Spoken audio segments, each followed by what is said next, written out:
I want you to picture a place where human beings simply are not meant to exist. I mean, truly just not meant to be there at all. Right. An entirely alien environment. Exactly. So the year is 1854.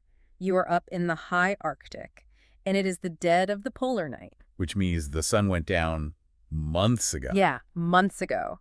And it is not going to rise again for months more. You are just surrounded by this endless shifting expanse of jagged pack ice. And we really need to emphasize the temperature here because it's incomprehensible. It has plummeted so low that just drawing a sharp breath feels like inhaling crushed glass. Yeah. It will literally blister the inside of your lungs if you breathe in too fast. And there's the noise of this environment, too. Mm. I think people often imagine the Arctic as this, serene, quiet expanse of snow. Like a winter wonderland. Right, but it isn't. Pack ice is constantly moving. It is always grinding, tearing, and shrieking. Because it's millions of tons of frozen ocean compressing against each other. Exactly. It sounds like the Earth itself is being torn apart. So the ocean is essentially screaming in the pitch blackness. And sitting there, right in the dead center of this frozen wasteland, is a massive wooden ship. Just trapped, like a fly suspended in ancient amber. Yes, a heavily armored ship. But her masts are totally bare. Her sails are frozen so stiff they actually resemble sheets of corrugated tin. I mean, you could probably knock on them and they'd ring like metal. Oh, absolutely. And her oak hull is just constantly groaning under this unimaginable pressure from the crushing ice. Millions of pounds of pressure. And the creepiest part, There is absolutely no one aboard. nobody at all. She is a ghost ship, just drifting blindly through the apocalypse. It really is the ultimate image of isolation, isn't it? You have this pinnacle of Victorian engineering, just completely swallowed by an environment that is totally indifferent to its existence. Completely indifferent. Welcome to today's deep dive. Our mission today is to investigate the terrifying, true, and honestly almost supernatural story of Her Majesty's ship, the Resolute. It's such a wild story. It really is. We are going to explore a tale of staggering Victorian hubris, a desperate, freezing fight for human survival, and a lifeless ghost ship's impossible 1,200-mile journey through the ice. And then this is where it gets incredibly weird. We're going to talk about how the wooden bones of this maritime nightmare ended up sitting in the absolute most powerful room in the modern world. It's a story that bridges the darkest extremes of survival horror with the highest levels of global diplomacy. Right. And it really forces us to confront the fact that the ocean is, in many ways, the ultimate haunted house. Oh, I love that comparison. Well, it's an environment so totally hostile to human life that it easily, almost casually, really swallows up the most advanced technology of any era. I am deeply, just unsettlingly fascinated by the concept of ghost ships. There is something fundamentally wrong about a ship without a crew. Because a ship is designed to be a living community. Right. It has a pulse. It has a daily routine. When you remove the people but the ship keeps going, it's like a zombie. It's unnatural. It really is. And I want you, the listener, to really put yourself in this headspace today.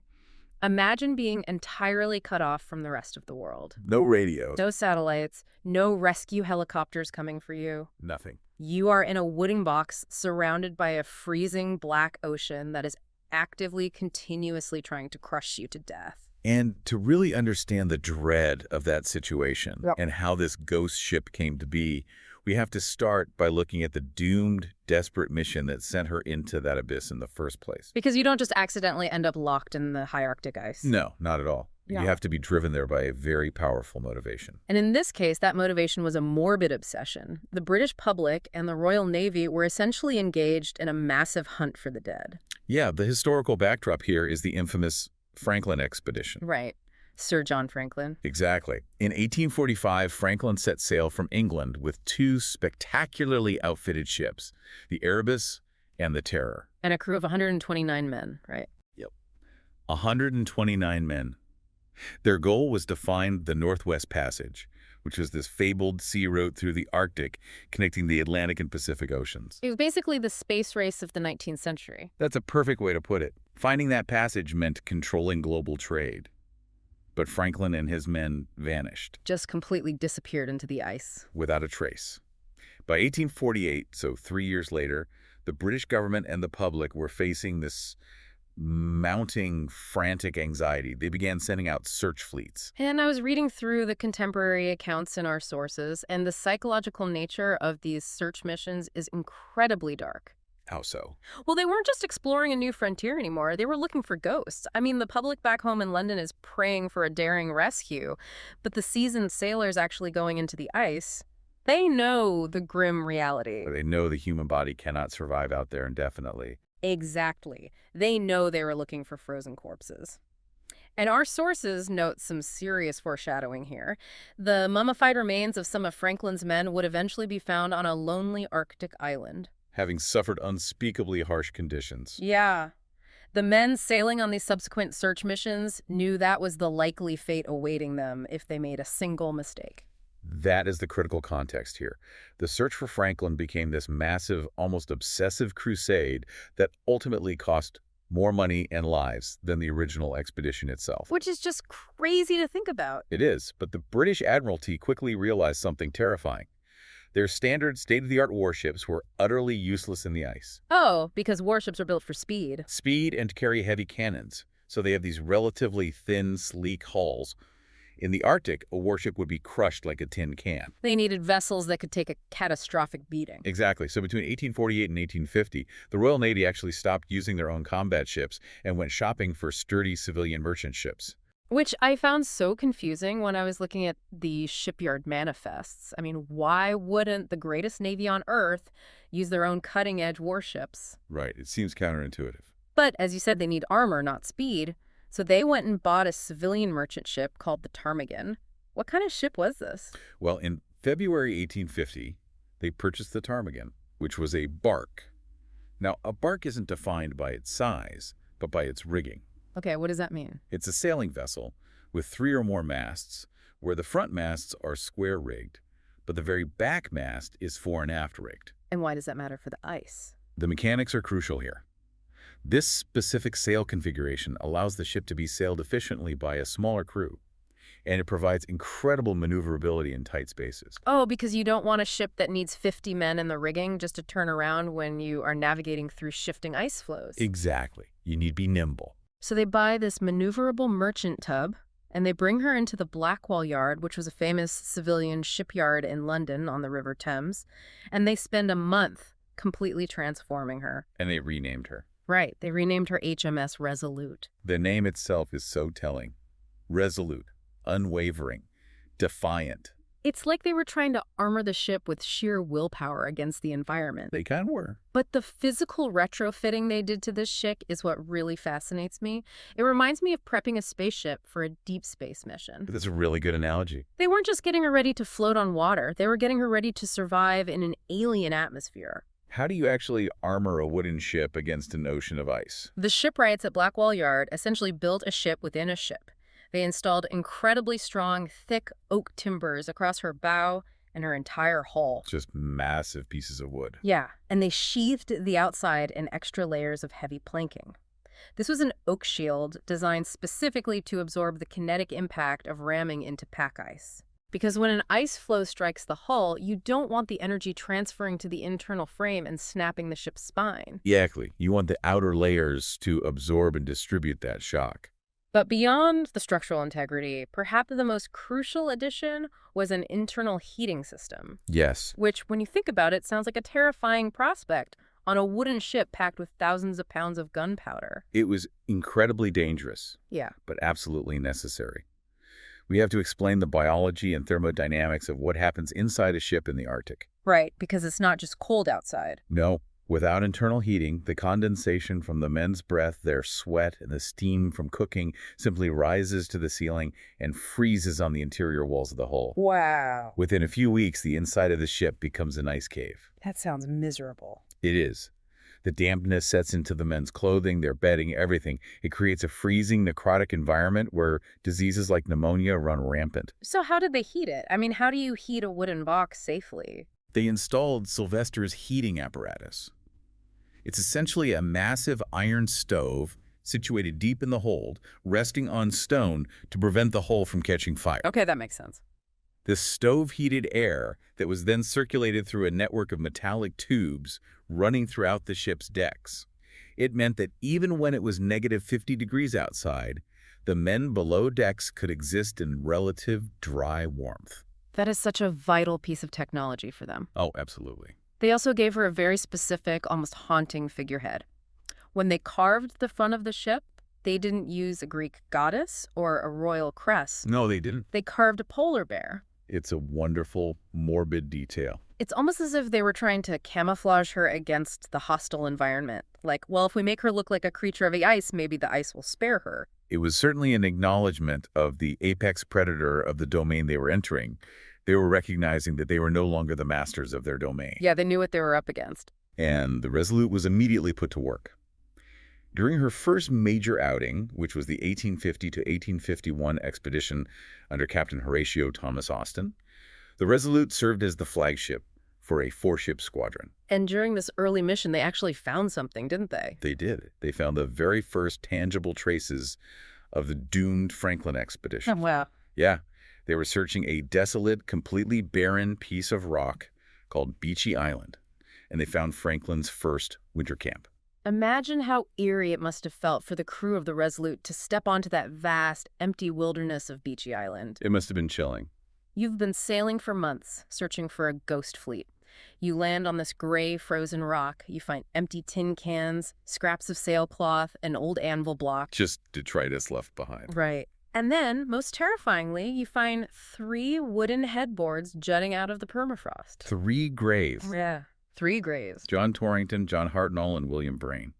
3 of Franklin's men, perfectly preserved by the freezing dirt. You're standing at the edge of the known world, looking at the graves of the men you were sent to find, realizing that the ice swallowed the other 126 of them without a single trace. It's a chilling reminder of the Arctic's absolute indifference to human life. The fact that the first thing they find is a literal graveyard, it really sets the tone. It set a profoundly grim tone for the entire enterprise. They now knew for a fact that Franklin had survived his first winter, but the trail went totally cold after that. The ice yielded absolutely nothing else. Nothing. So after the Resolute returned to England in late 1851, the British government didn't give up. They doubled down. They sent more men. Which leads us directly to the Belcher expedition of 1852. And this is where the Arctic finally decides to spring its trap on our ship. The Belcher expedition, this is where the narrative really shifts from a tense search and rescue mission into true, visceral survival horror. Sir Edward Belcher was given command of a massive 5-ship fleet.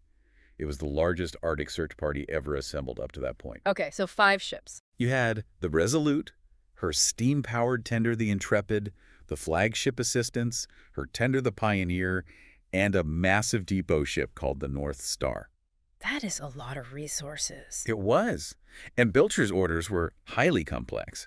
He was to push deeper into the eastern Canadian Arctic to find Franklin, or definitive proof of his fate. Right.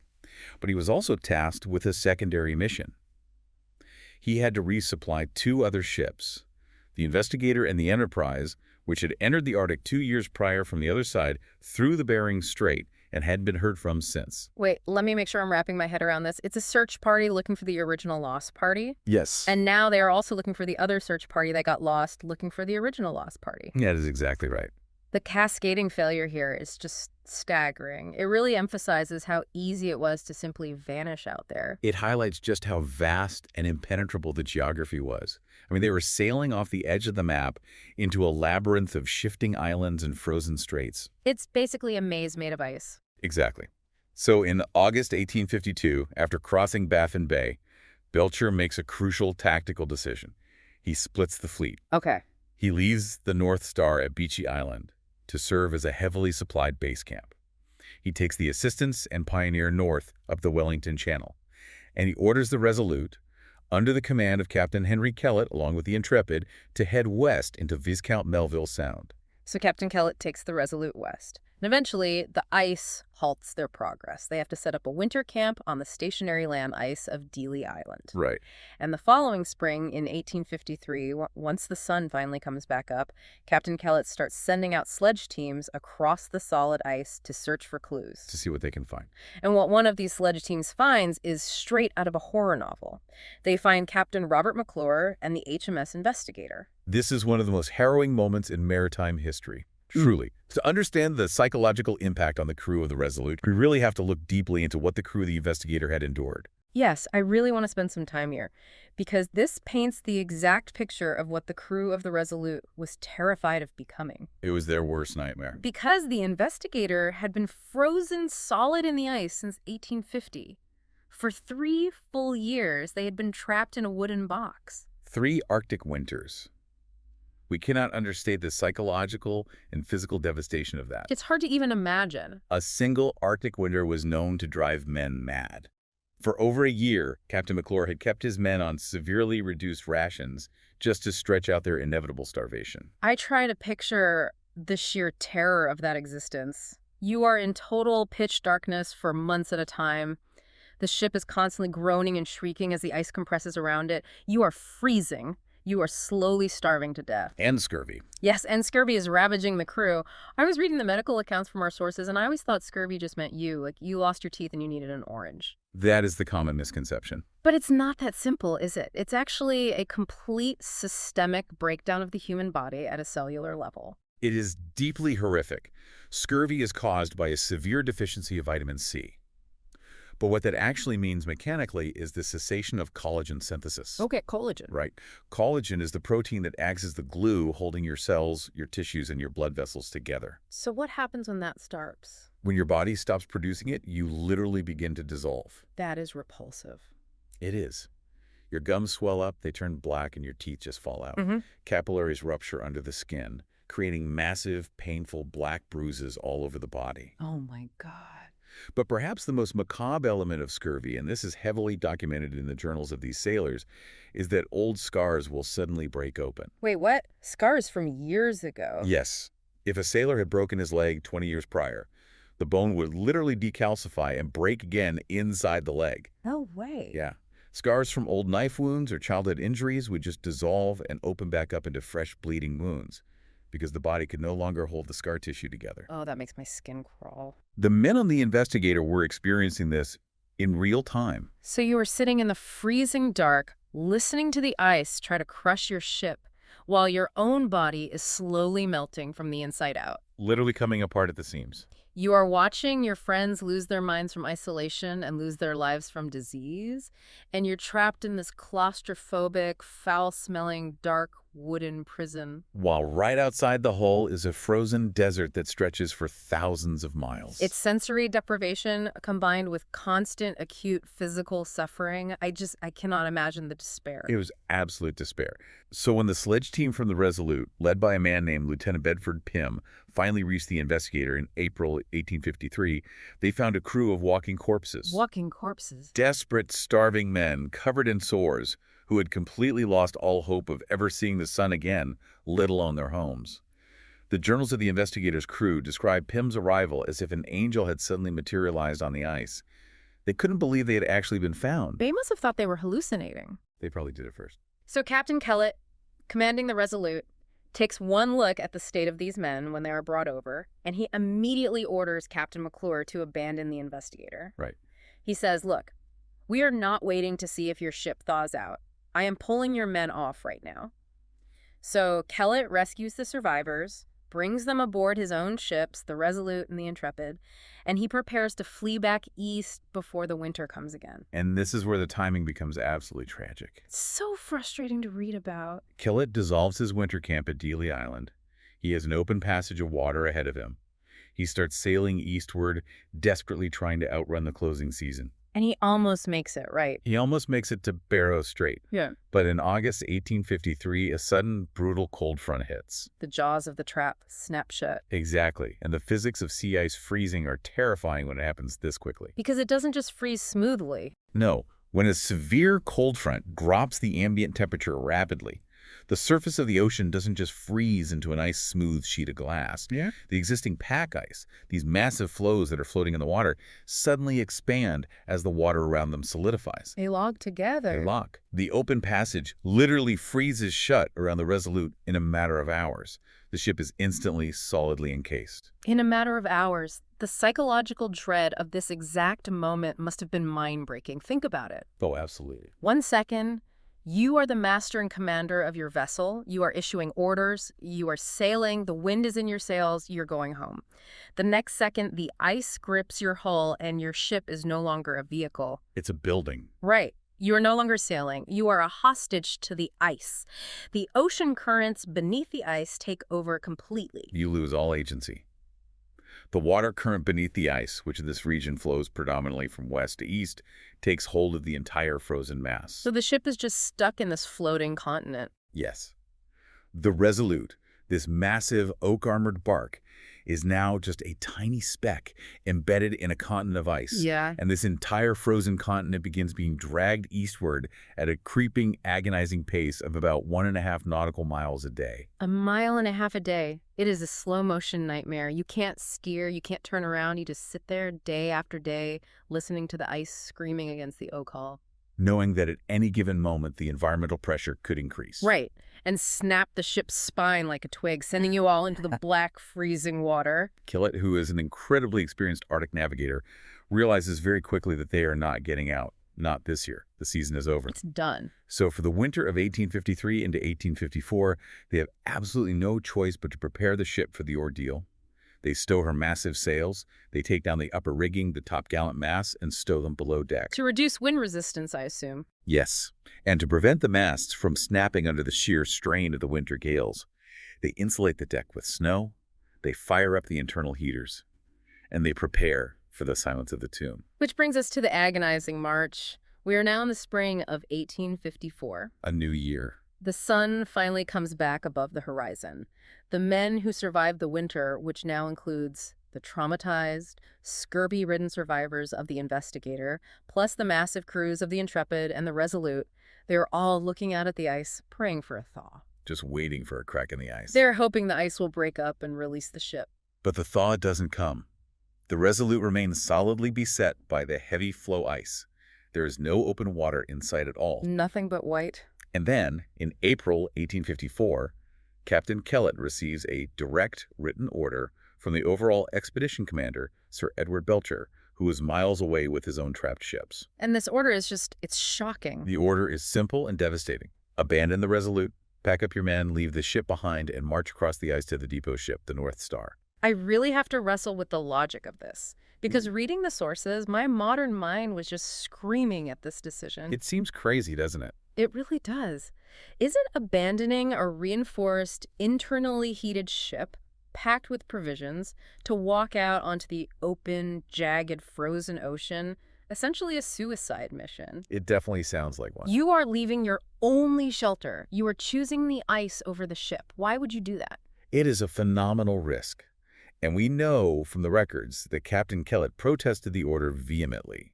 He sent messengers back across the ice begging Belcher to reconsider. Because Kellett thought they would survive if they stayed. He believed that if they just waited a little longer, the summer ice might eventually release them.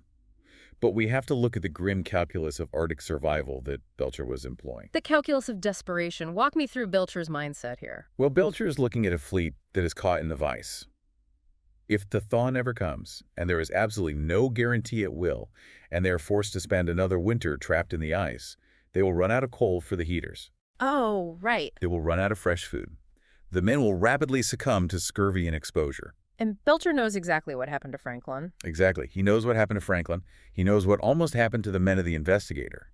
If they stay with the ships, they might all die in wooden coffins, perfectly preserved in the ice. So it's a choice between two terrible options. Yes.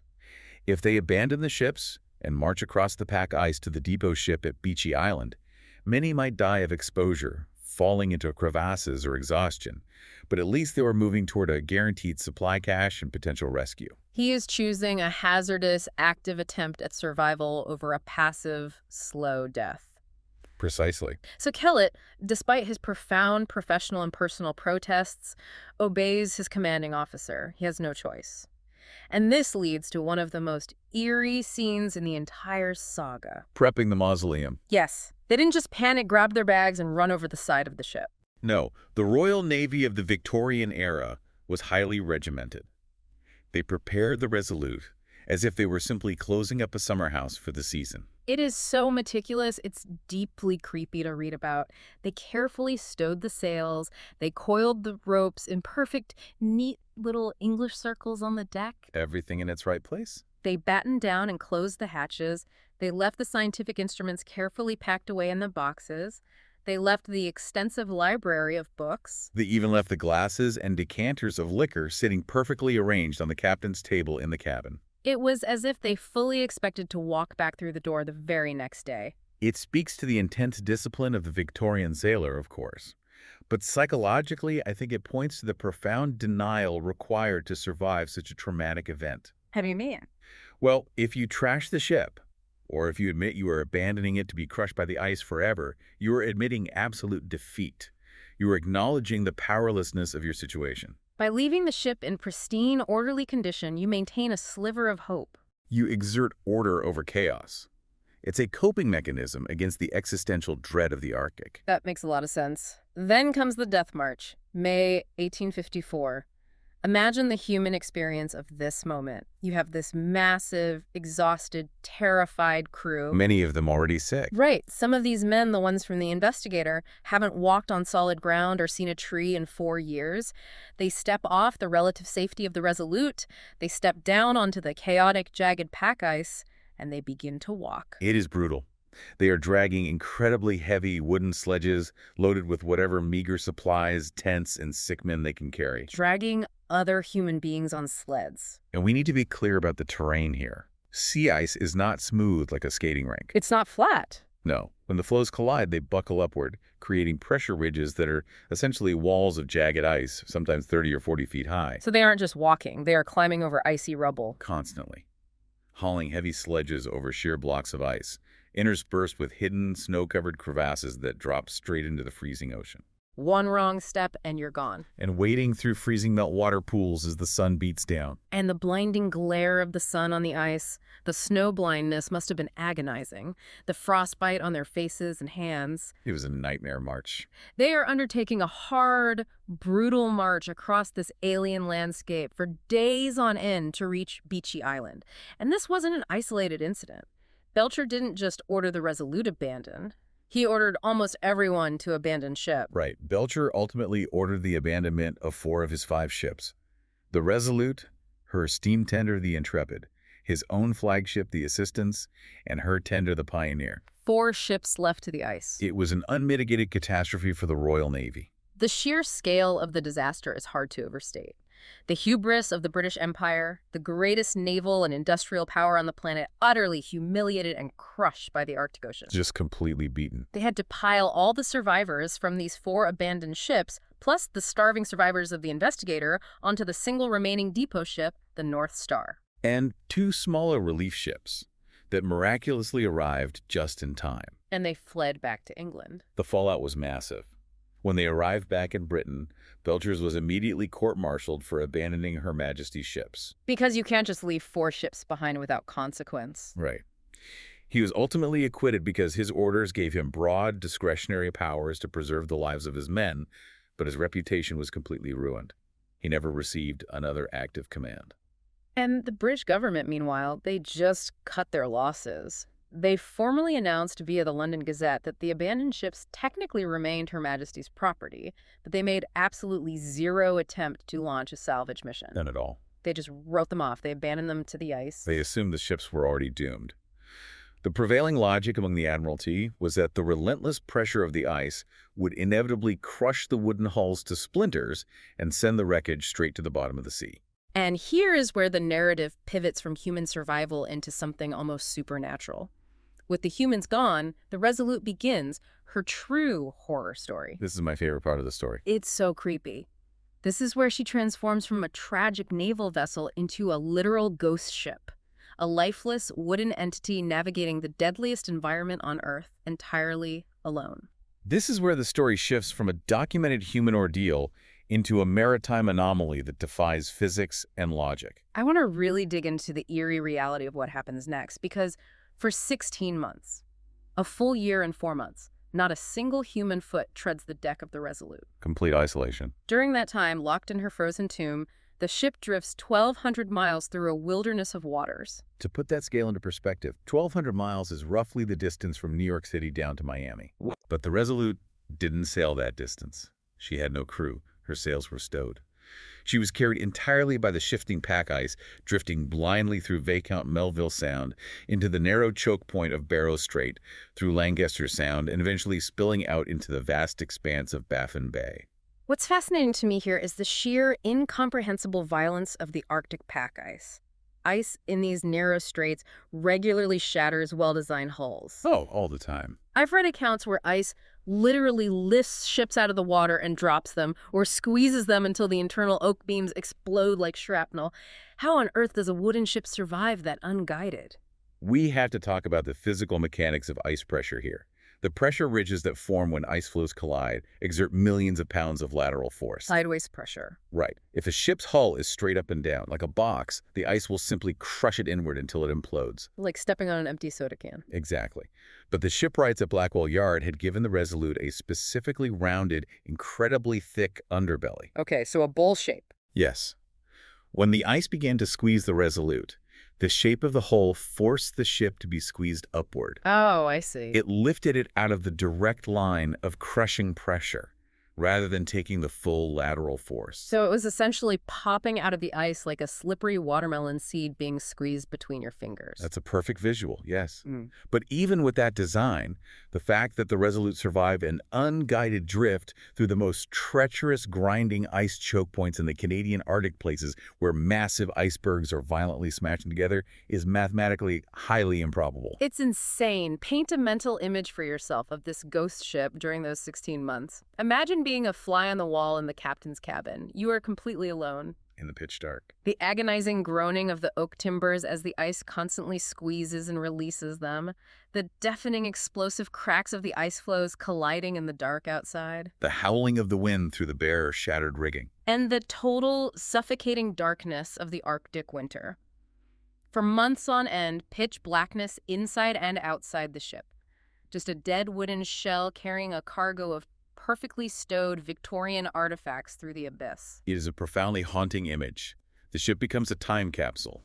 Everything inside is perfectly preserved by the freezing temperatures. It's frozen in time. It is subjected to environmental forces that should have annihilated it, and yet she held together. And after 1,200 miles of absolute silence and dread, the ghost ship finally intersects with humanity again. Yes, it does. Which leads us to one of the most chilling and cinematic boarding sequences in all of maritime history. The date is September 10th, 1855.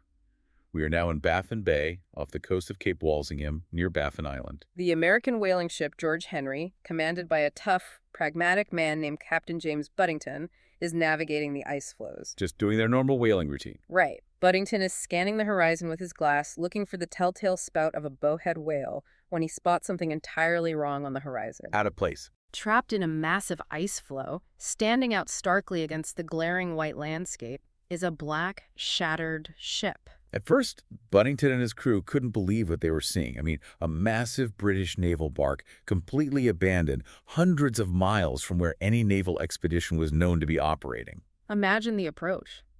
Buddington is cautious. He splits his crew, taking 13 men with him, and they climb down onto the uneven, treacherous ice. They begin the long walk toward the silent behemoth. And they don't know what they are going to find. Whalers were superstitious men. Are there dead bodies stacked below deck? Has a violent mutiny taken place? Is there a plague aboard? The visual of the ship as they get closer is deeply unsettling, like looking at a corpse. The historical text tells us her ropes, coated in ice, were hard and inflexible as iron chains. The rigging was stiff and cracked loudly at the slightest touch. The masts and topgallant masts had been brutally shattered by the winter gales, hanging at broken angles. And the paint of the hull was discolored, streaked with foul, black bilge water that had frozen to the sides. But, and this is the miraculous part that stuns Buddington, the main hull is completely unscathed. It's intact. There are no major leaks in the outer shell. Buddington and his men reach the side, climb up the icy chains, and step over the rail. Their heavy boots echo loudly on the frozen, snow-covered deck, and what they find is nothing. A deathlike silence and a dread repose. Let's walk through that boarding minute by minute, because reading the primary accounts feels like reading Edgar Allan Poe. It really does. They walk the deck, finding no bodies. Yeah. So they pry open a hatch and go below decks into the pitch blackness of the hold. The air down there is dead, stale, and freezing. They find 3 to 4 feet of black water sloshing in the lowest part of the hold because the iron water tanks had burst from the freezing temperatures over the winter. There is rusted metal everywhere, the smell of damp wood, old coal ash, and stagnant water. But they don't find a single human soul. No bodies, no bones, no signs of a struggle, just the meticulously perfect arrangement left by the British sailors 16 months prior. The cordage was still coiled in neat little circles on the deck. The heavy canvas sails, stowed below, were frozen to such profound stiffness they resembled sheets of tin. You could literally knock on them and they would ring. They found several thousand pounds of gunpowder in the magazine, still dry enough to fire a salute. And then comes the climax of this psychological horror, the cabin scene. Oh, this is the best part. Buddington and his men pry open the heavy wooden door to Captain Kellett's private quarters. It is totally devoid of light. The windows are likely covered in thick rime ice. So they can't see anything. Right. So one of the men takes out a lucifer match and strikes it against the wall. And the sulfur flares in the darkness. Let's explain what that is. A lucifer match was an early, friction-ignited match that burned with a very bright, highly odorous sulfur flame. So you have this smell of brimstone filling the room. And that flickering, glowing sulfur light reveals a scene that the source material literally describes as enchantment rather than reality. It's like stumbling into a sealed tomb in ancient Egypt, but instead of pharaohs, it's a high Victorian drawing room. Everything is exactly as Captain Kellett left it. Upon the massive central table sits a polished metal teapot, glistening in the matchlight as if it had been polished that very morning. Beside it rests a large, leather-bound volume of Scott's family Bible. There are delicate glass decanters, still filled with choice liquors, completely untouched by the freezing cold because the alcohol content kept them liquid. But the centerpiece of the room, the detail that truly drives home the eerie, almost supernatural nature of the discovery, is the captain's chair. Yes, Captain Kellett's chair, this massive, imposing piece of furniture at the head of the table.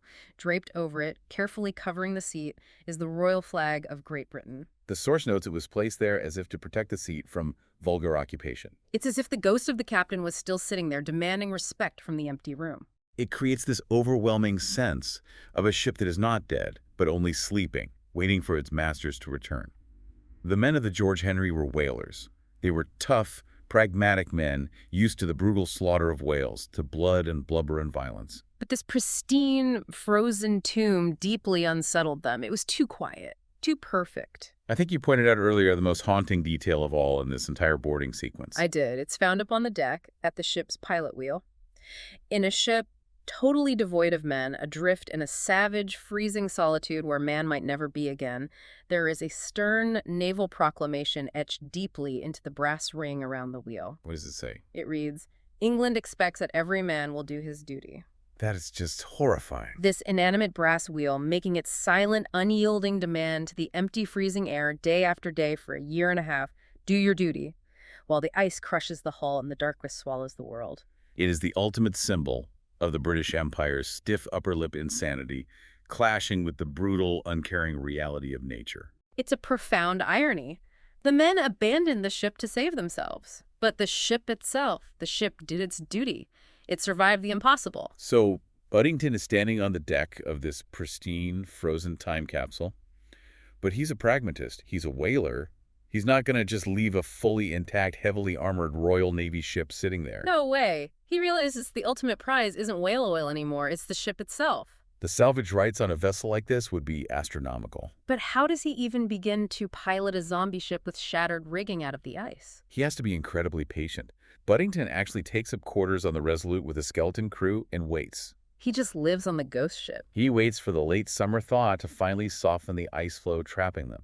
When the ice finally breaks up enough, he splits his whaling crew, taking just enough men to manage the Resolute, and they miraculously manage to sail this battered, rigging-shattered ghost ship out of the Arctic. They navigate down the eastern coast of North America and sail into the harbor of New London, Connecticut, arriving on Christmas Eve, 1855.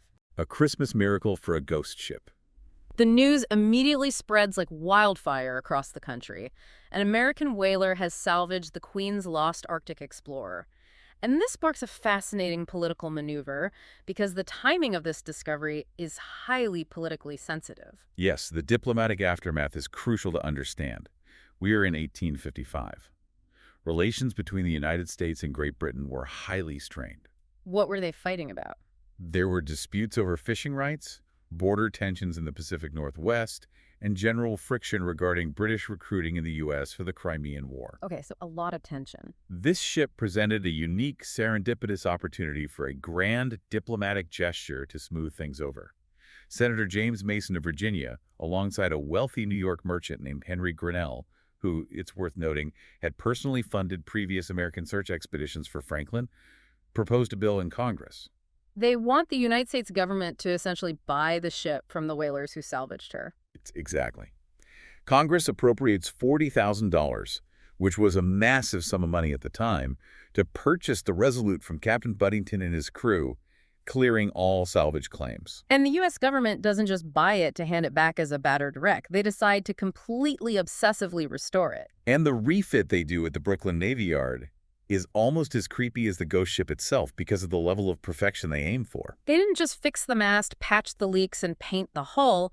They restored everything. It was an act of obsessive forensic reconstruction.